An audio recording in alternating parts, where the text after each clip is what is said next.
My name's Simon Perryman and I work for the UK Commission for Employment and Skills, and I'm one of the executive directors there. Can we chat about green skills? Yeah, I'm here at the conference today to talk about skills for a green economy. And so what I thought I'd do is spend a bit of time looking at the background and also interviewing a number of employers to find out just what they think about the importance of skills for a green economy. What we found is that, firstly, that there's a huge opportunity for the UK in developing its economy through the use of low carbon and building new industries that are going to be needed for a low carbon future. And in order to do that, we really need to get the skills base right in order to help that to happen. Of course, right at the centre of those low carbon skills are STEM skills, those skills for engineering and technology. And what have we found there? Well, firstly, the supply and demand of STEM skills is actually pretty much in balance, but the demand for STEM skills is going up pretty fast. And we're also finding that that there's quite a large amount of wastage of people who study STEM skills but then go on to work somewhere else in the economy. So if you're a mathematician, it's probably more lucrative for you to go and work in the city than it is to go and work on a low carbon skills program for an engineering company.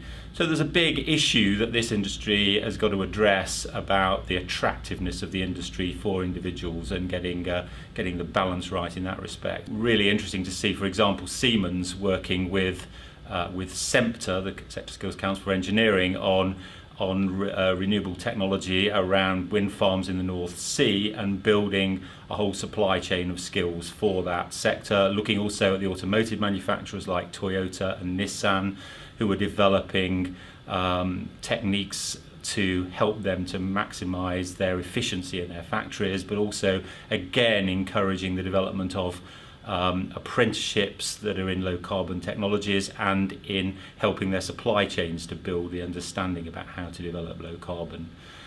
So a number of really interesting examples across the economy. The construction sector equally doing some very exciting work, and perhaps most of all the nuclear sector, where we found that there's been the development of both a really thorough understanding of the requirement for skills to enable the new build for nuclear over the next 20 years or so.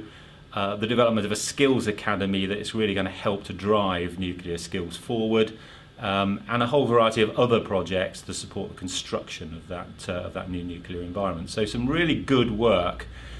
What I think we need to ask is whether we're doing enough and whether the government is doing enough to incentivise the development of skills down supply chains, and particularly with smaller firms.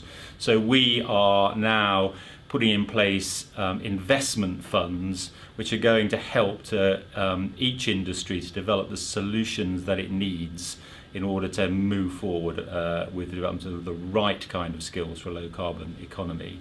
And we're also particularly keen to put forward to the government the idea that employers should more strongly own and take responsibility for the skills agenda in each part of the economy. And we're really delighted that Vince Cable and the Prime Minister last week announced a £250 million pilot over the next 2 years to encourage that.